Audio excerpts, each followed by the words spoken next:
Hello, everybody. Happy Thursday, and welcome to our daily ritual.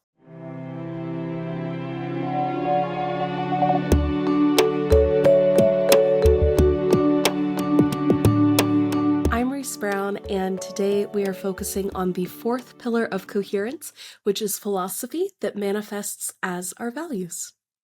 This is an offered intention, but if there is something else that you would like to bring into your practice today that you are working on, or as an intention, of course, you are more than welcome to do so.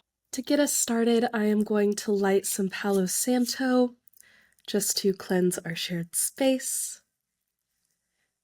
And as I do so, I invite you to close your eyes or soften your vision if it is safe and you are able to do so. And just begin to deepen your breath.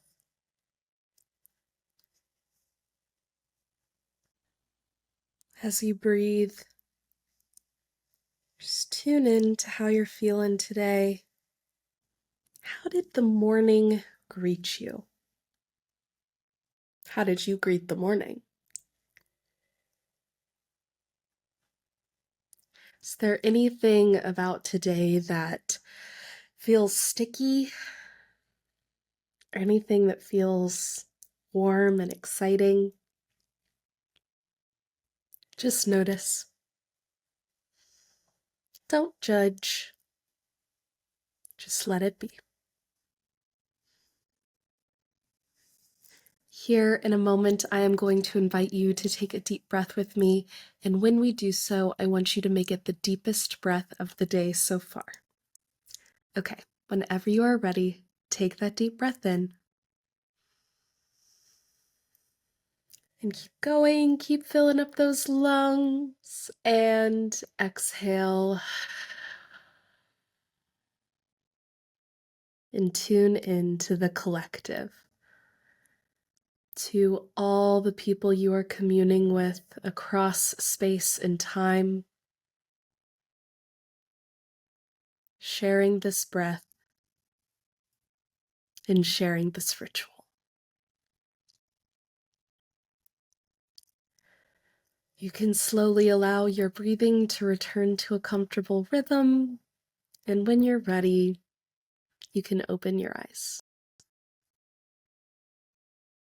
As I begin shuffling our cards for today, I invite you to focus back in on our intention of philosophy or values, and whatever intention you perhaps invited into the practice today.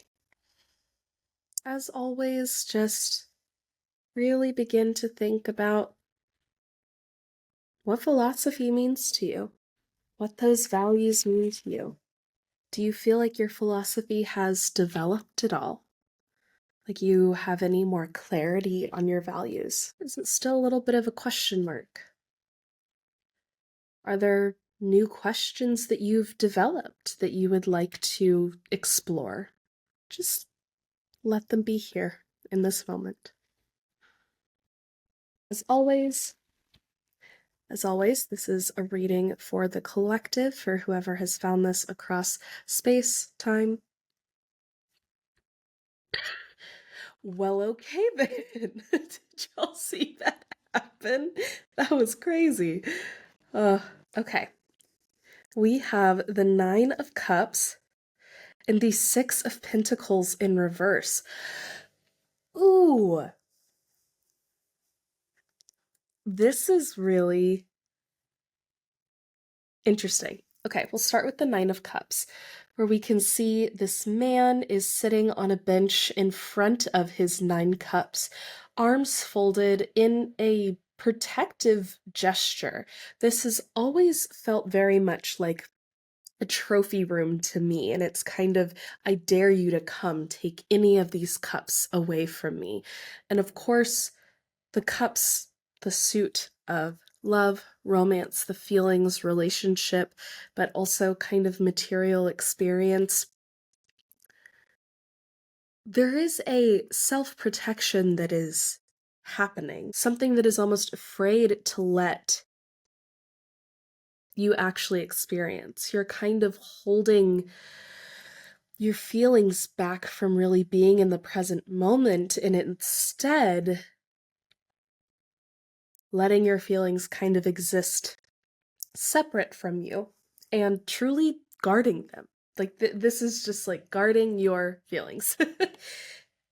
And then we have the Six of Pentacles in reverse, which the Six of Pentacles shows a man with coins in one hand and the scales in the other, giving to the needy. This is a charity card.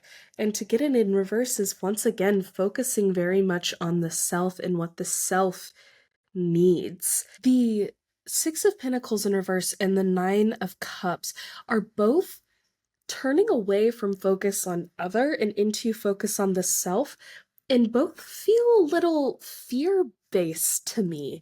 Both feel like this Nine of Cups is almost like a fear of getting hurt or being too vulnerable. And the Six of Pentacles in reverse feels like a fear of not having enough, right? Like, I cannot donate if I don't have enough for myself, if there's not enough to go around. And I think both of these messages, when we pair it with the idea of philosophy, is it's okay for this to be an internal pursuit, but it should not be a selfish one. It should it needs to include others, and it's not just how we think about ourselves, it's also how we think about other people. I'm hearing that there is this idea of, oh, I have this philosophy and it only applies to me. And I think the challenge in this message is to apply that philosophy to other people too. Whether it is, I deserve grace because of XYZ, and this other person doesn't, maybe not even because it's like, well, they don't have XYZ, so they don't deserve grace, but it's, we don't see it, so we don't even think that they need it, right? We don't see beyond that curtain, so there's no motivation to almost offer that to someone else. I think there's also the flip side of this, which is, oh, well, other people may need help, but I don't, right? There is, in both sides of this conundrum, there is this idea that I deserve different treatment than someone else, whether that's because I'm not good enough or I'm better than, it is still, I am different. And this is a reminder that we are not different than anybody else. We are all human.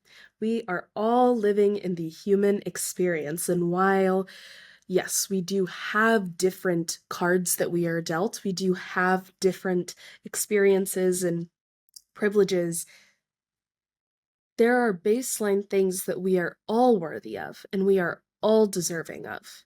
And that goes for how you treat other people, but also how you deserve to be treated. It's very golden rule. How do I want to make other people feel? How do my actions encourage different actions in the global community, in the world around me? How do my values impact other people, not just me? Philosophy has long been an individual pursuit, but perhaps it's time for it to be a communal one.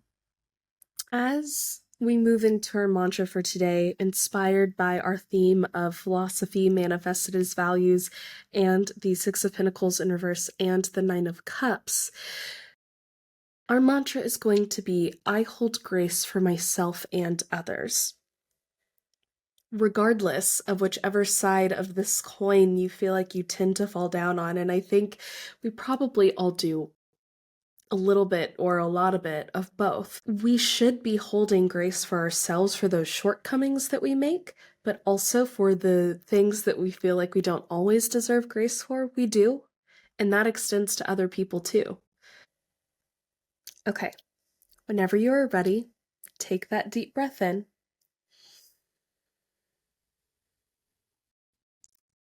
And exhale, repeating the mantra, I hold grace for myself and others.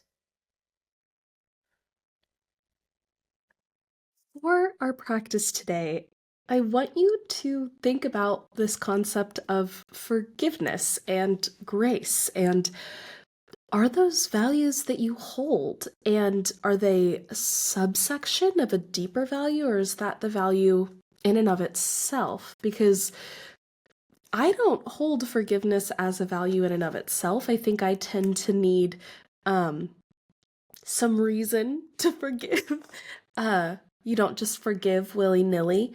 Um, but that it is still an important thing to do, and often important for us to forgive others for ourselves. But yeah, what does forgiveness and grace mean to you? Perhaps a journal prompt, a meditation prompt, but I would also love to hear what forgiveness means to you in the comments down below. Thank you all so very much for being here today and being a part of our daily ritual. Again, please share in the comments what forgiveness means to you, and share this ritual with someone that you think would really enjoy it or could use this reminder today. Our Daily Ritual is a podcast by the Cohere Collective that helps you build purpose and coherence into your daily routine. Wherever you are listening or watching, please subscribe or follow the podcast and leave us a like and a 5-star rating and a review down below. These are all of the best ways to support the Cohere Collective and our Daily Ritual. If you are curious about the Cohere Collective, our other content, and our offerings, you can head on over to www.thecoherecollective.com to check it all out. A big thank you to Podington Bear for our Daily Rituals theme music, and as always, I hope you feel like you are living more coherently. Until next time, love.